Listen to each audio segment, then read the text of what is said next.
scope of work training provided by DCFS GMU Victim Service Department. I'm Jean Booth, and I have with me Julie Linsmith. Julie, do you want to say hello?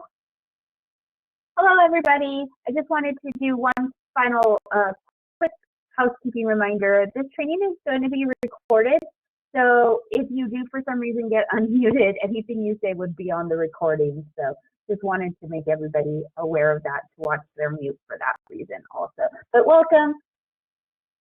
Perfect, thank you. Like Julie said, this presentation is being recorded so that it can be made available on our website. Please remember to keep yourself muted. You can ask questions at any time using the chat box, and we will answer all questions. If you haven't already, please take a minute to locate the chat box now and type your agency name so we can track who's participating in this training. While this is not a required training, it is very helpful in completing your scope of work.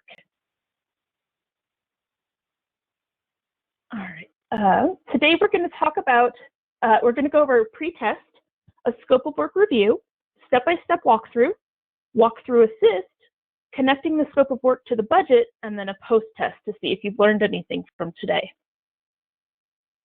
So the first thing we're going to go ahead and do, and pause just a second so I can put it in the chat box, we're going to take a few minutes to test your scope of work knowledge.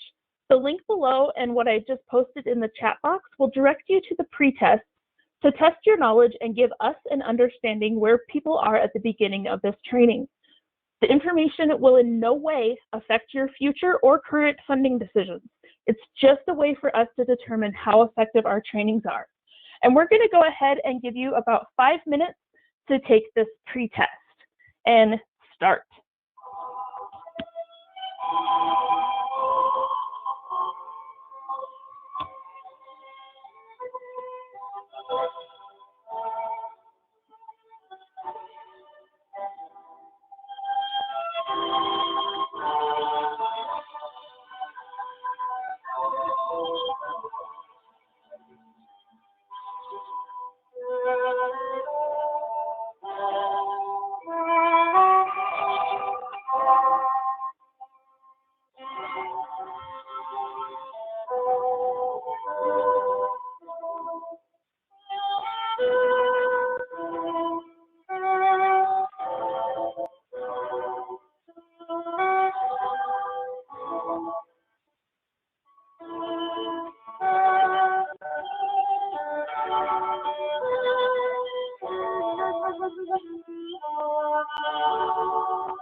Okay, everybody, thank you so much for taking the time to do that pretest. It really does help to see if the training is going to be effective.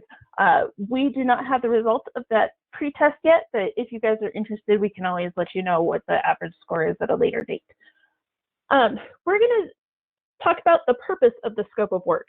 The scope of work purpose is to provide a clear and concise description of the services that will be provided with grant funding from your agency.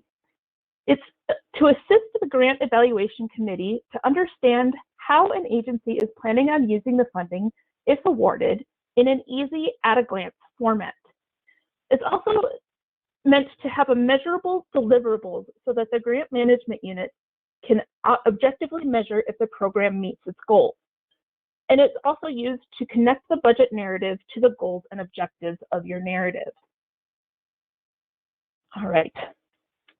This slide's they're gonna show you the differences between the old version of the scope of work and the new version. While it may seem like there are major changes to the scope of work, they're basically the same.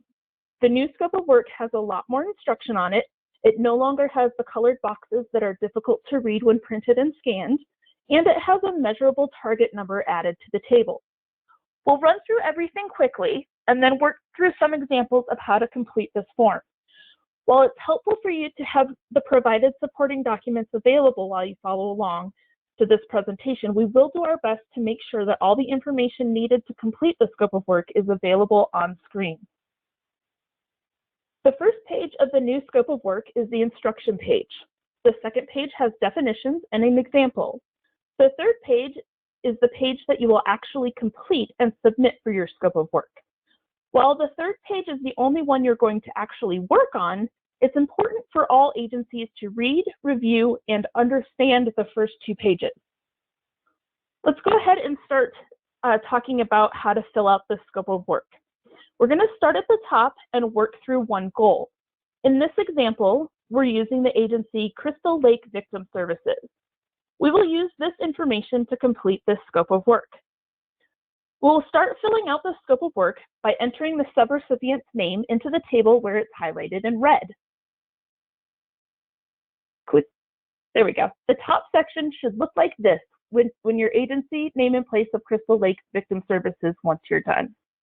So as you can see, it says scope of work table, Crystal Lake Victim Services, hereinafter referred to as subrecipient, agrees to provide the following services and reports according to the identified time frame. Scope of work for Crystal Lake Victim Services. Okay, so let's define what each of these goals, objectives, and activities are. Goals are defined as the object of the agency's ambition or effort, an aim or desired result. This is a very broad statement on what your agency plans to do with this funding. It should establish the big picture and include the target population and what benefits assistance they will receive. On this scope of work, it states Goal 1, Describe the primary goal the program wishes to accomplish with this subaward. In our example, we have listed that our primary goal is to assist victims in becoming self-sufficient. In this goal, you can see that victims are our target population, and they will receive the assistance in becoming self-sufficient. This is a broad, basic statement. You can have as many or as few goals that you would like to accomplish during the funding year. Just make sure to copy and paste the goal and table to increase the number of goals you wish to achieve. We will show how to do this in the next section. An objective is a concrete, measurable milestone on the way to achieving the goal they relate to. Basically, you need to complete the objective to accomplish the stated goal. The instructions state that we need a target number associated with our objective. This is a total service number, not the percentage of victims, training, or classes that you plan to achieve in your objective to meet your goal. Objectives need to be measurable. Now, because of what we do, providing services to victims of crime, it's often challenging to state, we will provide advocacy to 300 victims of domestic violence this year. There are a lot of factors that are inclusive of this number that your agency may not have any control over, such as a pandemic or victim readiness for services. We have not and are not planning on ever penalizing subrecipients for not meeting or exceeding these service numbers. What we're looking for is an idea that you are aware of the capacity of your agency. If you state that your agency will assist 1 million victims and at the end of the year only serve 10, that's indicative of not being aware of capacity or needs. The same is true if reversed. If you say you're going to serve 10 and you serve 1 million, there's a problem there. Now, if you state that you will serve 50 victims and wind up serving 70, that's a reasonable difference, and we will most likely just have a conversation to see if we can all understand why this difference occurred. In our example, in order to achieve our goal of assisting victims in becoming self-sufficient, we will need to provide advocacy and education on the criminal justice process to 50 victims. Activities are things that happen or are being done to accomplish the objective they relate to. Activities need to be accomplished to achieve the objective to meet the goal. These are basically your objectives cut down into smaller parts. In our example, we need to provide 4 activities to achieve our objective of providing advocacy to victims. Please note, in the example provided, one or all or a combination of the 4 need to be accomplished to meet the objective. So in order to meet our objective, we need to operate the hotline, provide crisis intervention, do safety planning, or do basic needs assessment. We'll get into why this is important in the next slide. Watch your conjunctions. Your objective says you're going to provide services to 50 victims. In our first example, our activities say that we're going to provide advocacy, shelter, and TPO. In this example, all 50 victims must receive all 3 activities to count towards your objective. If they only receive shelter and not advocacy, they cannot count to this objective. On the flip side, when our objective says provide services to 50 victims, and our activities say advocacy, shelter, or TPOs, you can count all activities provided as separate activities. What does this mean? This means basically you can provide 50 advocacy or 50 shelter or 50 TPOs and still meet that victim, or a combination of all the 3 to still meet that objective. Documentation. Documentation is material that provides official information or evidence or serves as a record of the activities and objectives being completed. What backup documentation does your agency retain to show that these goals, objectives, and activities have been accomplished? Do you utilize electronic records such as Kronos, Apricot, Unity, etc.? Do you maintain all records on an Excel spreadsheet? Do you keep everything on paper client files? How does your agency specifically document that things are being accomplished? If the state were to request the backup to show that your objectives were being met, how would you show this? In our example, our agency has an electronic record system to track Objective 1, advocacy services. If you're filling this out for your agency, please put the name of your electronic system. However, this particular agency's electronic record system does not have the capabilities to track Objective 2, education on the criminal justice process. So you can see clearly that they will be using the paper case notes to track this objective. Do we have any questions over the instructions that we've gone over and the definitions for the scope of work? I haven't seen any come through the chat, Jean. Okay, awesome. Let's move on to scenario 1.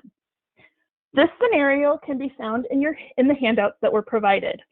All scenarios are derived from actual applications and are edited to remove any identifying information.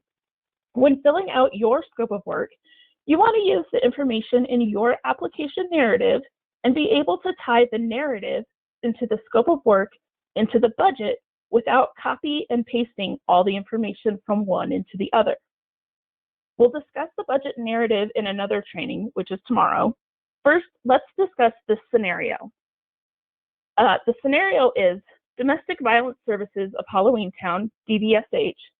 Primary goal is to eliminate barriers faced by victims of domestic violence to access services and resources needed to overcome the trauma of abuse. DVSH is requiring VOCA funding towards the staffing costs of 4 positions working within established programs that strive to work cross-culturally to meet the needs of survivors. The Court Advocate Program is staffed by 2 full-time positions located within the courthouse.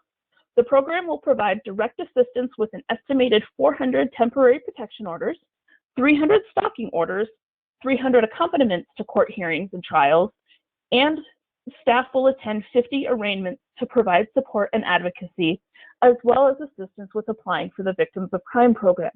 We're going to stop there. So for the first part of the table, we're going to focus on the first 2 paragraphs. We'll discuss the rest of the scenario in a moment. On your scope of work table, okay, so now that we've read this scenario and have an idea of what DVS of Halloween Town has to offer, we're going to enter it into the scope of work. So first, we're going to enter the goal. We can find this in the first sentence of the narrative. Our goal is to assist victims in overcoming the trauma of abuse. Next, we're going to enter the objectives and the target numbers. In the second paragraph, we can see that Halloween Town plans on providing assistance with TPOs, stalking orders, court accompaniments, and arraignments. We can break this down into 2 objectives.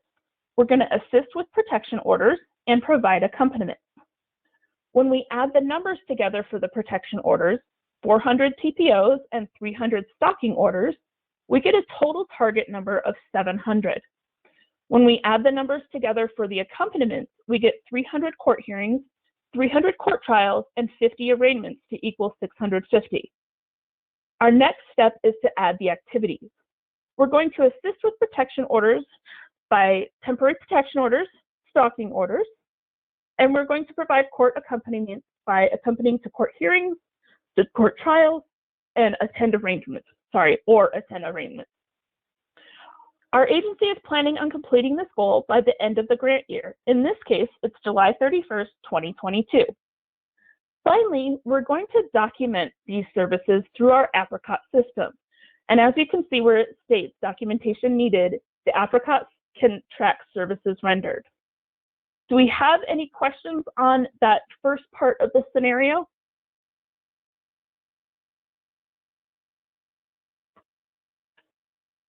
I haven't seen any come through, Jean.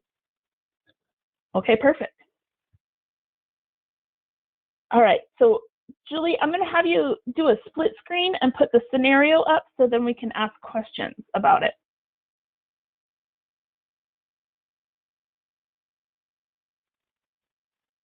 Working on it. Okay, so while Julie's working on that, let's work together to complete the third objective. There are a total of 6 objectives under the goal of assisting victims in overcoming the trauma of abuse. So we already read the first 2 paragraphs, so I'm just going to quickly go through the second 2 paragraphs while Julie works on her split screen. The domestic violence advocate will conduct crisis assessments and shelter intakes with 85 victims and their children for an estimated 4,500 nights of shelter, provide 550 referrals to community resources, aid shelter clients in applying for the confidential address program and victims of crime program, and provide individualized case management to move families from emergency shelter to permanent housing. The sexual assault advocates will provide 24/7 crisis intervention, answer 200 crisis calls, provide advocacy, support, and accompaniment during the 90 hospital or forensic examination, and assist with police reports and investigations with adult and minor victims. Additionally, staff will attend 70 court hearings and trials to provide advocacy. 1,100 referrals will be given, and 100% of assisted victims will receive applications for victims of crime compensation. And I just realized we don't have a link. Oh, you got the poll right there. Never mind. I accidentally did only to you. So 1 second. That's perfect. Okay. So based off of this scenario and these 2 paragraphs, we're going to ask a couple of questions, and we're going to work together on this one. Julie just put the poll information into the chat box. So please take a second to locate that, click on that, open it in a different window or on your phone, whichever is easiest for you. And we're going to go through this particular scenario and see if we can't figure out how to fill out our scope of work. We'll give you just another second to log into that poll.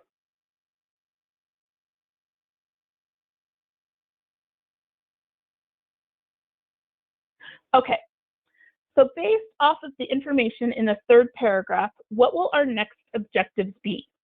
Are we going to provide assessments, provide shelter, provide referrals, or provide assessments, shelter, referrals, and case management, or provide advocacy and shelter, or move families from emergency shelter to permanent housing?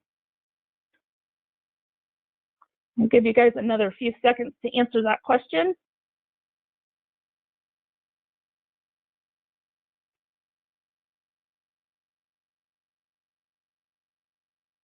Love watching the numbers move around.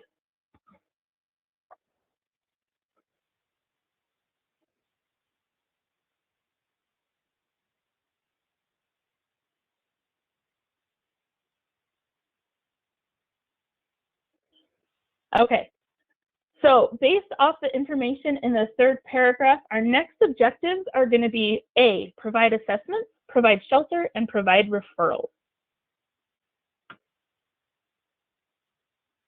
All right, our next question is based off the information, how many clients will we provide advocacy for? A, unable to determine, B, 85, C, 5,135, or D, 635?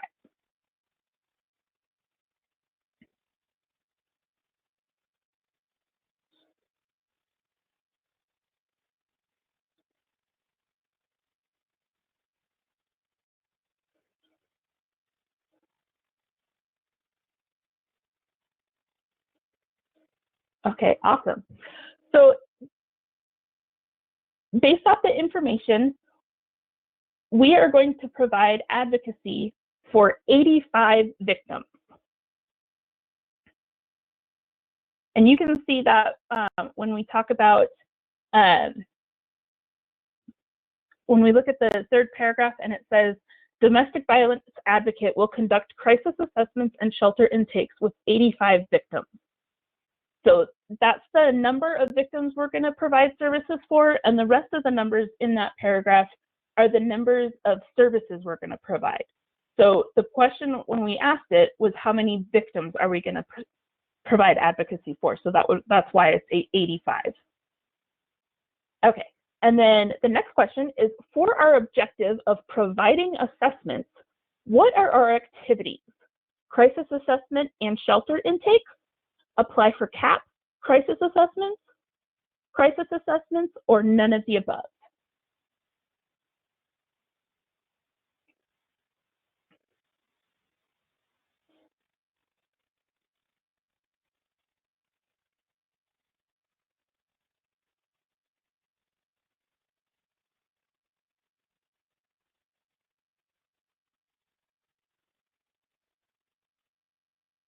So remember, our objective is providing assessments. What are our activities to provide assessments?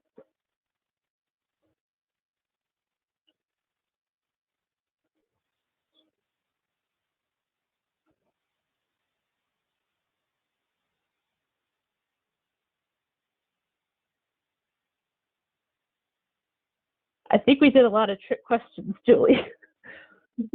So those of you who picked C, crisis assessments, that's correct. We're going to do assessments, and that's the crisis assessment, and that's the activity we're going to do for the assessment objective. So now, for our objective of providing shelter, what are our activities going to be?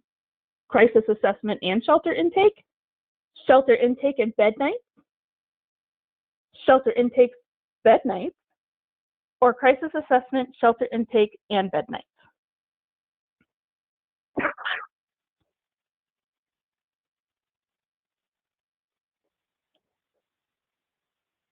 So remember, this objective is just for providing shelter.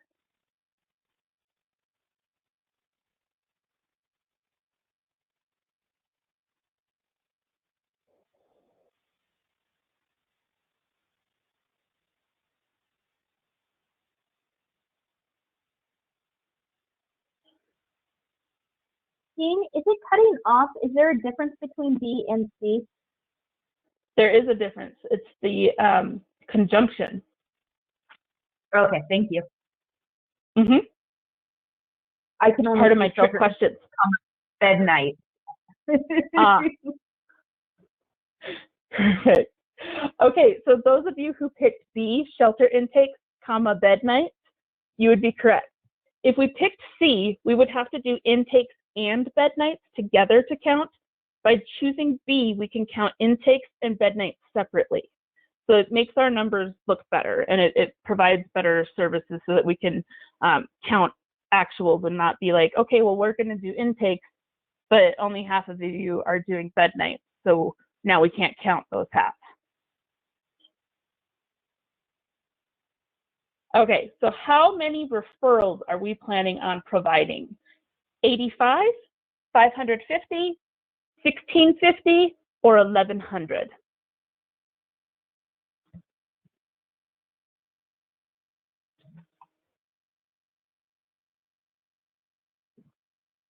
How many referrals are we planning on providing?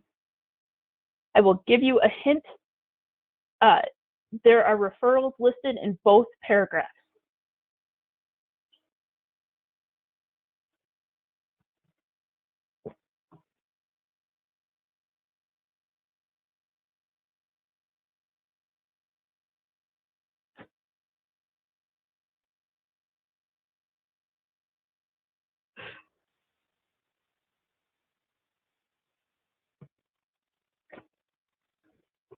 All right, awesome. Looks like we're all creeping up to the same answer. So you would be correct. That is C, 1650 would be the referrals. We get this number by adding the number of referrals from paragraph 3 and 4.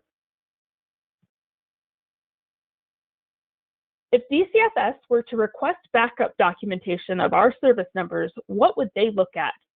Only the DCFS quarterly report, Apricot, our Excel spreadsheet, B and C, which is Apricot and our Excel spreadsheet, or E, none of the above. We're not going to ever look at documentation.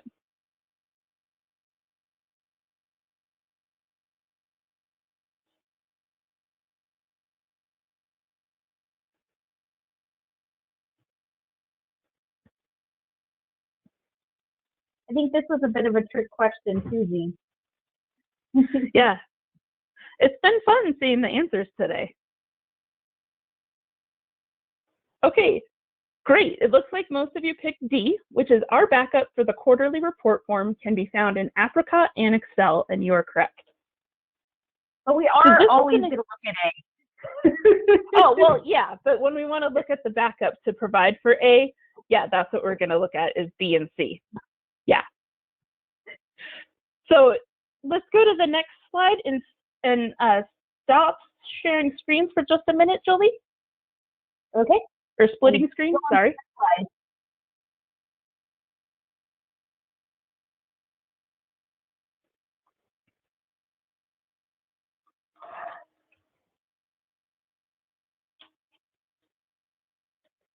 Perfect. Okay, so this is what the completed scope of work is going to look like based on the narrative that we went over for scenario 1. You can see that we have 6 target numbers that coincide with 6 objectives. And all of those objectives have multiple activities except for number 3, which is fine. You don't always need multiple activities. If your objective is to provide assessments and all you do is provide crisis assessments, that's completely acceptable. All we want to do is basically know what is your goal, how are you going to achieve that goal, and what is your target number for your objectives. So this is a really good snapshot of what the completed scope of work is going to look like based off of that narrative. Do we have any questions over this narrative and our completed scope of work for this one?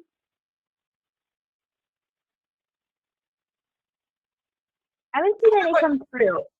I had a I quick want to say, question. oh, I'm muted. Great. Perfect. Sorry. So you don't delineate between your DV advocate and your sexual assault advocate. You just combine the total number for all advocates for personnel? So now that's going to be completely up to the agency. We're not looking for that much detail in the scope of work. You can put that in your narrative. So in the narrative, we have it split up between the DV advocate and the SA advocate. But the services, the goals, the objectives, and the activities, we're less concerned about who's providing that as long as they're being provided. And at the very end of this training, we'll go over how to tie that into the budget narrative so you can see how the DV advocate and the SA advocate tie into the scope of work and the budget and this narrative. And it'll be different for each agency. If it's important for you to separate those, you can do that. There's not a necessarily right and a wrong. Like writing a scope of work is kind of more of an art than a science. So would you agree, Jean, that some things are going to make sense for some agencies that won't for others? But we want them to be as clear and easy to read and tell if they're measurable as possible. Yeah, that is a good point. And not all scope of works are going to look the same, and that's kind of the point of a scope of work. The scope of work is to show what your agency as an individual agency is going to provide for victim services. So we want to make sure that you have a goal that your agency is going to provide, not some other agency. We want your target numbers, not another agency's, and we want your objectives and your activities. The biggest thing with the scope of work that we've been seeing throughout the years is people are just copying and pasting their narrative into their scope, and that's not what we're looking for, and that's not the point of a scope of work. The scope of work needs to be just a snapshot, not a fluffy narrative piece. You already have the fluffy narrative, and that's where it belongs. The scope of work needs to be a very concise, we're going to do X, Y, Z with number of people.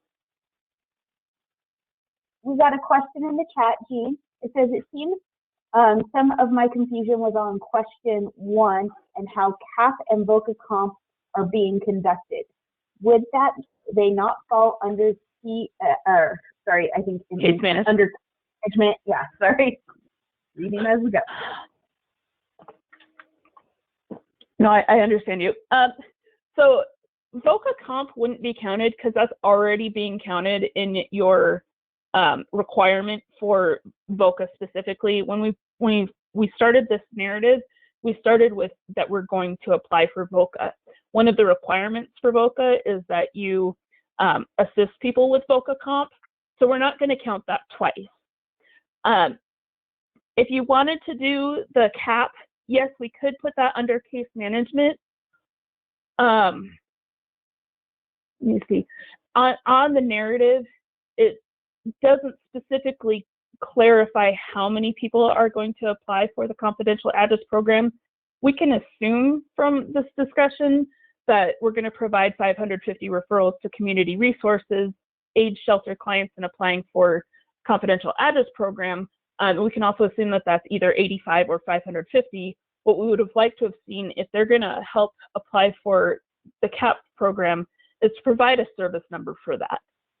Because we didn't provide a service number in the narrative, I didn't include it. Looks like, would you prefer provide case management to be an objective with lots of activities listed, or would you prefer that the different aspects of case management are broken up into sub-objectives, such as provide assessment? I would prefer to see provide case management as the objective, and then how does it look like you're providing that case management as activities? So case management, you're going to do the provide assessments, you're going to do intakes, whatever that looks like for your case manager, list those activities. I agree. I think some people get too bogged down in trying to put everything they do in the scope of work and too many numbers and too many things to track. So the higher level you can track that at, I think the better for the objectives. What do you think, Jean? Yes. Yeah, and when you do provide the case management, you're going to want to make sure that your activities either just stay at that, listed order, or if you're going to narrative them a little bit, make sure you use the term or instead of and, because the minute you don't provide every one of those services, you cannot count that person to that objective. So just make sure that as long as it's an or just the list like it is that you can see on the screen, you can count each individual activity to count towards that objective. Do we have any more questions? I know this is a lot of information and a lot of this is new to everybody, so I want to make sure that you understand what we're going over.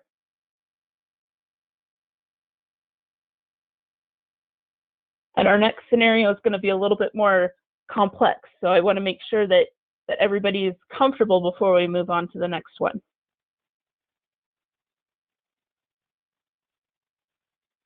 We often use the % of staff time dedicated to the grant to come up with a target number. That's fine. You can do that however you want to get to the target number. You just need to be able to document that target number in your backup. So like whatever tracking service like Excel or Apricot or Unity or whatever your system is that you use, that's how you want to make sure to track once you've come up with that target number. It's up to you how you. Oh, sorry, go ahead. Julie. I thought you were done, sorry.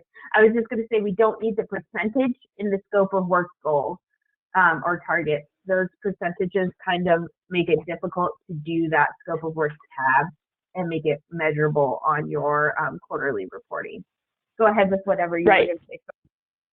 Right, no, that's a good point. I'm not terribly concerned how you come up with that target number. It just needs to be a target number and not a percent like Julie was saying.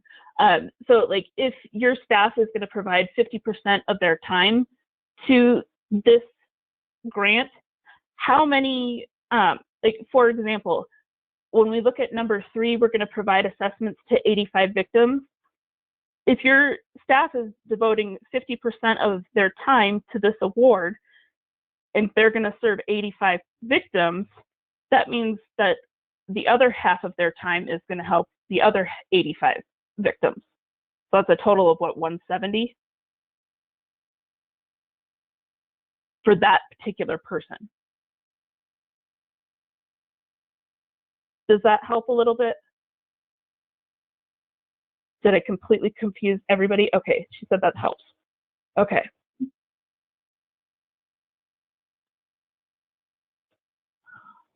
All right, Julie, let's go ahead and split the screen again so we can talk about scenario 2. Okay. And I will go ahead and read the scenario while Julie is loading that up. Rosebud Shelter will serve up to 280 victims of crime annually with both mental health and ancillary case management services. Rosebud will provide up to 1,100 mental health counseling sessions annually. Rosebud provides quality counseling and extensive case management, which helps victims to recover. The number of services provided to victims is expected to continue at a similarly high level for the next grant period due to multiple factors, including the continuation of the pandemic. A floating case manager position will continue to provide additional support to the clinical team. The position adds an extra layer of support to all offices by assisting clients in securing temporary housing, food, employment, domestic violence advocacy, filling out protection orders, finding childcare, and generally helping to identify and secure resources to fill a multitude of other needs. Another goal is to break the cycle of abuse and neglect for youth in Nevada. We work towards this goal by partnering with other agencies and community partners whose mission aligns with Rosebud. Normalcy is a major programming component of our therapeutic model. It's best described as activities that help children successfully transition into young adults. Objectives include creating individualized therapy plans for the children and helping them regain a sense of normalcy. Each child works with a licensed therapist to develop therapy plans. Activities such as playing team sports, finding a job, learning how to drive, or enrolling in secondary education all help to create a feeling of normalcy. The number of projected children to be served would be 70 youth. Due to children arriving for shelter throughout the year, the projection for children served was based upon individual needs, therapy services, support services, and related assistance that Rosebud has individualized in the past. Okay, I know that was a lot of information. So we're going to keep that scenario up on the screen. You guys also have it in your handout. And we're going to ask a couple questions based off this scenario. Based off the information in the narrative, how many goals will our agency have? 1, 2, 4, unable to tell from the information, or none of the above? I'm going to turn on our music so we're not completely silent.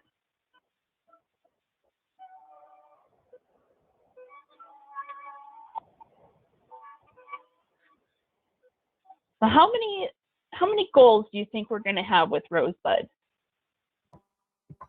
The poll hasn't updated. Uh-oh. Oh. I'm going to go back and then go forward. Is it updated now? Oh, okay. I don't know what was going on. I apologize, people. We thought no one was answering. I know. I thought everyone was busy counting. So awesome. Thank you, guys. Okay. It looks like about 70% of us agree that the answer is B, too. We will have 2 goals. That is correct. We're going to provide counseling and case management to help victims recover. We're also going to break the cycle of abuse and neglect for youth. All right, so based off of the information in the narrative, how many counseling sessions will be provided? 280, 1380, 1100, or we're unable to determine?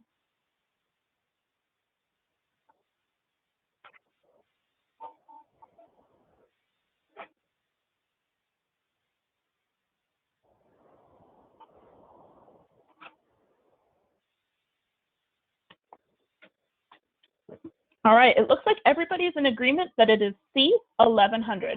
Yes, 1100 counseling sessions will be provided. Good job. Okay, so based off the information in this scenario, what activities will the case management position provide? So this is just an open-ended question. Go ahead and answer whatever you think that the case management position, according to this particular narrative, what will they provide?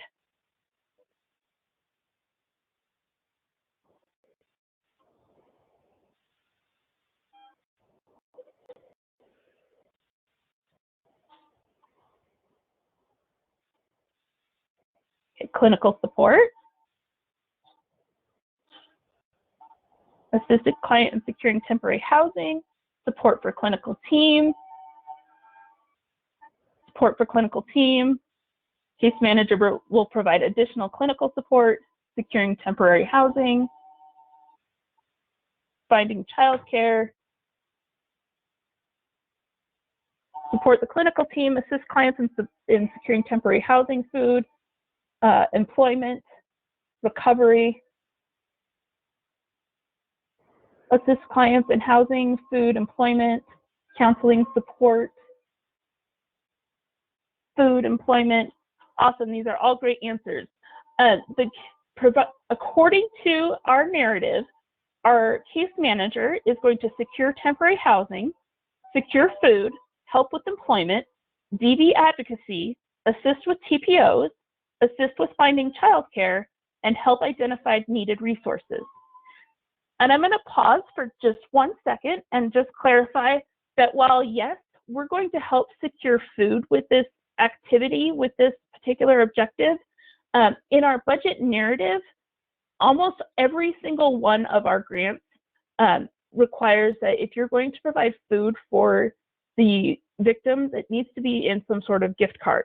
So in our budget narrative, one of our items on the budget is going to be client food gift cards. It's not going to be just, purchase food for the client. So I just wanted to make sure that we clarify that. Securing food for somebody is fine as long as you follow the basic rules of the particular funding that you're applying for. Okay, so let's go to the next question. What is the second goal? We're going to create partnerships, promote normalcy, break the cycle of abuse and neglect in youth, or take youth to sporting events.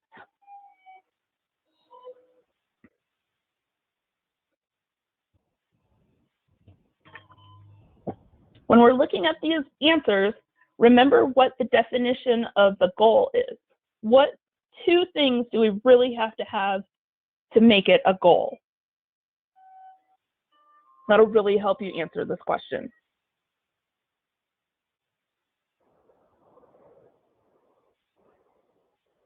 Perfect. I think my little cheat sheet lets you guys all answer it. So yes, you're correct that we're going to do C. We're going to break the cycle of abuse and neglect for youth. Our next question is, how many objectives will we complete to break the cycle of abuse in youth? 9, 1, 11, or 2? How many objectives are we going to do for this goal? This is going to take a minute because you're going to have to look through the narrative to figure that out.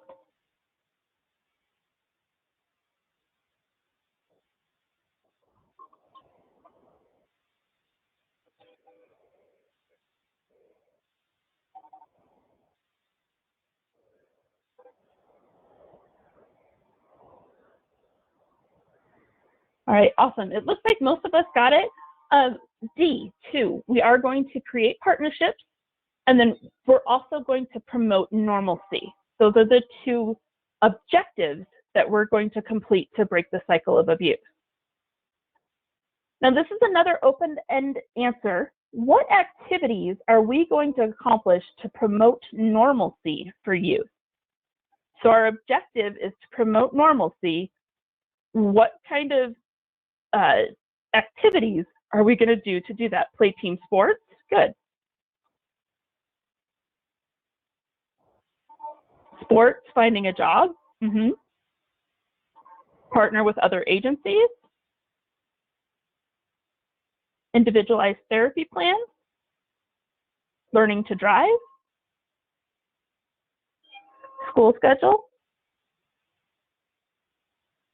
Playing team sports, finding a job, learning how to drive, find a job. Awesome, you guys are doing great with this. Learn to drive, learn to drive. We'll give you guys another couple seconds to fill this one out. Playing team sports, find a job, learn to drive.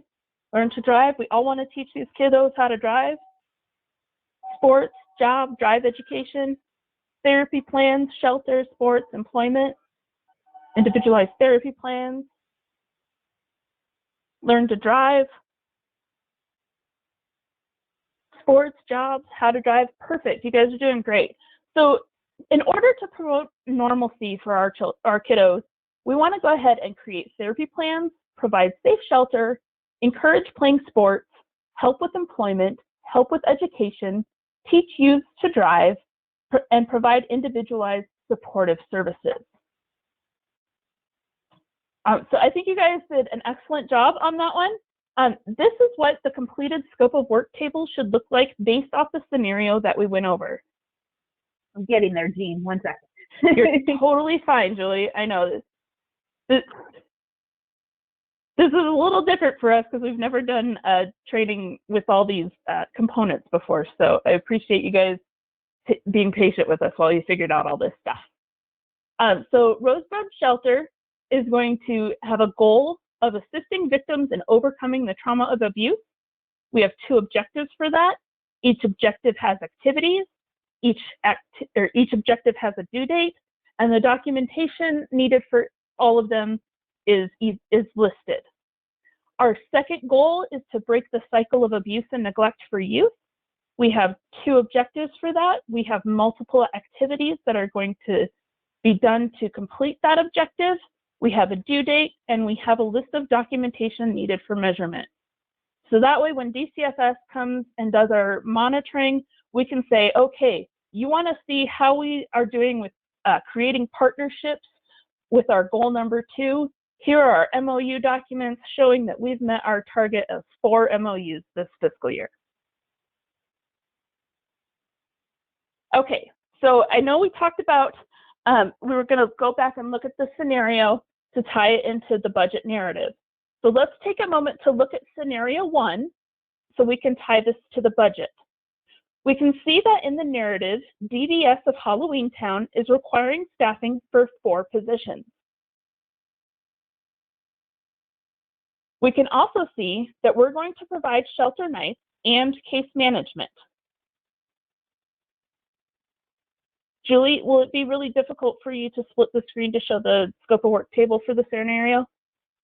Yeah, because I don't have it pulled up. I apologize. Okay, no worries. When we look at the scope of work, that's fine. If you guys want to just kind of pull up your scope of work document for scenario 1, we can see that we have justifications for the positions that are in our narrative and that we have justification for services provided so we can place emergency shelter services and supplies in other. We want to make sure that our scope is reflective of the narrative in our application and connects with the budget. So we can see from our scope of work, and let me see, actually, oops, wrong button. I might be able to pull it up, Jean. Let me try. Is it example 2 that we're pulling up? Example, scenario 1. Oh. The scope of work, scenario 1. Okay, 1 sec. Okay.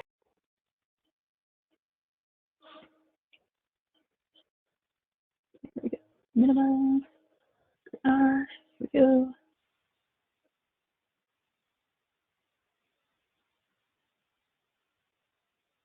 I'm making myself a presenter.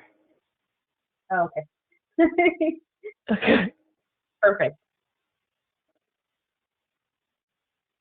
Okay. So we can see this. So with this, we can see that Halloween Town is requesting VOCA funding towards the staffing cost of 4 positions. And we're going to provide an estimated 4,500 nights of shelter, which we can see in number 4 here. Okay. I don't know why it didn't just highlight. There we go. All right, you guys see where that comes up.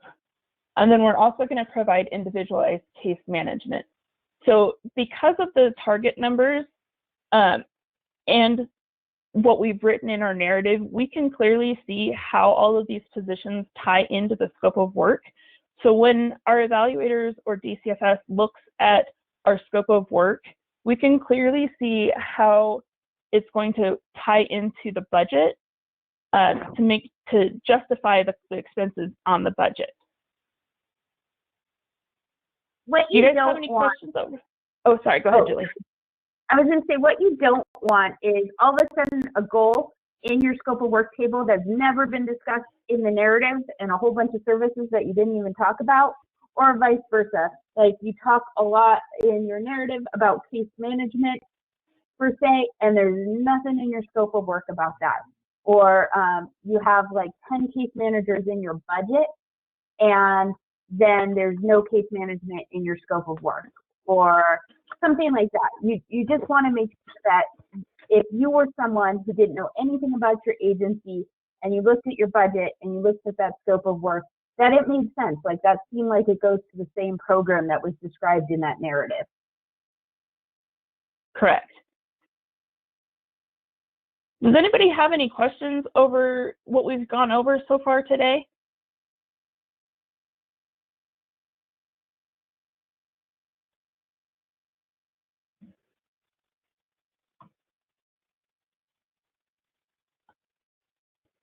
Okay, so I'm going to take this over to the post test. So we're going to take a few minutes to test your scope of work knowledge. The link below and in the chat box will direct you to the post test to test your knowledge and give us an understanding about how much people learned from this training. This information will in no way affect future or current funding decisions. It's just a way for us to determine how effective or not that our trainings are.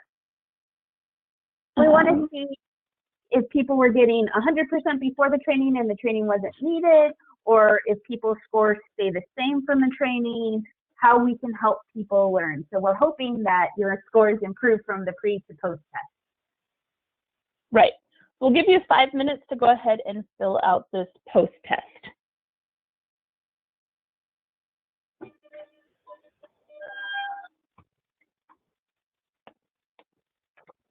And if there are questions in that time, you can also ask questions. If we get them, we'll come up and give an answer.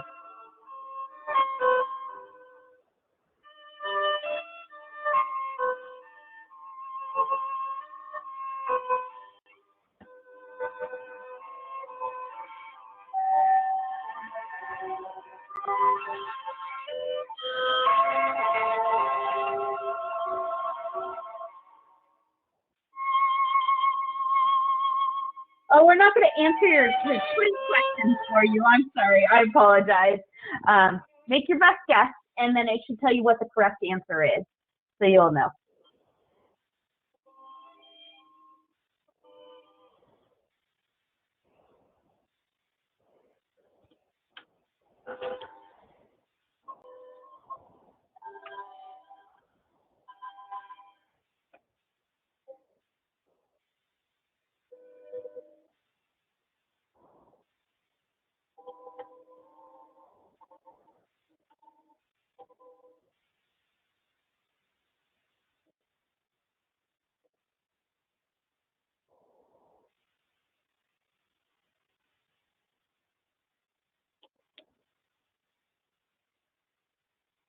Seems nice. She provided it.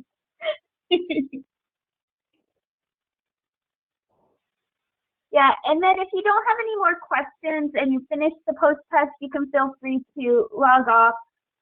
But we will stay on for questions, and we do hope that everybody finishes the post test so that we can have good data on how effective these are. Jean, do you want to finish off the slides while people are doing that? Yeah, I just forwarded it to our contact information. So yeah, if you guys have questions or need any assistance with anything, our contact information is on the screen. We want to thank you so much for attending this and participating in this. Please let us know if you have questions over anything that we've gone over today, if you're still really confused about the scope of work, if you're more confused now than you were before. We just want to make sure that you guys understand. We know we've never put on a scope of work training before, and we want to make sure that y'all get the information that you need to fill out this form correctly. We did get a question that says, I want to clarify that we do not need to make VOCA Comp as one of our objectives. That's correct. You're already logging in VOCA Comp information on the quarterly report, so you do not need to make that goal for your particular organizations. What you really want to make sure with your scope of work is it is specific to your agency. Thank you, guys.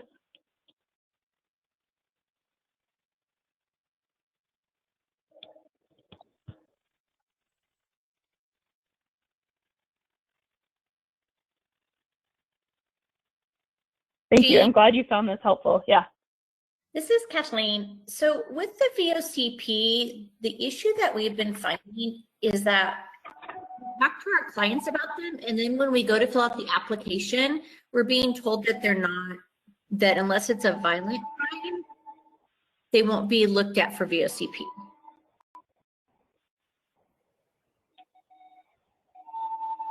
Julie, do you want to grab it?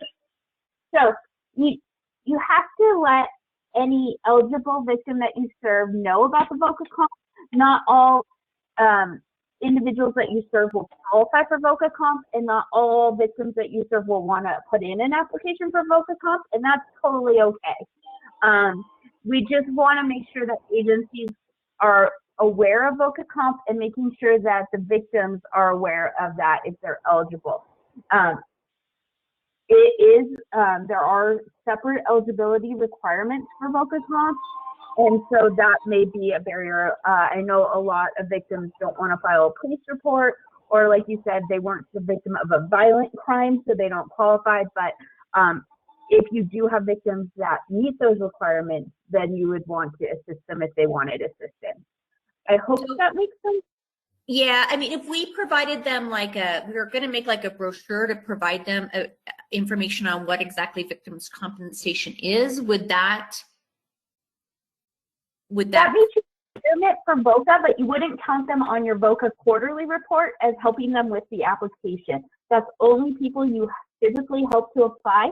You would count that as information and referral in the information and referral section. I can't remember the categories. Yeah, I'm talking about. Okay. It is in that first category after VOCA comp that you would count giving them information. Okay, so it's not an issue if, like right now, we have 4 clients that we would not be helping fill out VOCP for, and that's okay. Yeah, that's okay. Yeah, that's fine. There's some quarters that you will have 0, and there's some quarters that you'll have a lot. It just kind of depends on who comes in. Okay. And then, if you don't have any other questions, I had one more. Okay, so what I'm really struggling with is writing the goals around the satisfaction surveys. So do we indicate we're going to disseminate this many satisfaction surveys? Do we indicate this many people are going to feel satisfied? And if, we determine what it means to be satisfied? I mean, do you see what I'm saying? Because like right now, our satisfaction survey has 6 questions. So would we say, okay, we're going to consider they're satisfied and meet, if we say we're going to see 50 people and 45 of them are going to be satisfied, do we decide on our end what that percentage would be of satisfaction? Does that make sense? Yeah.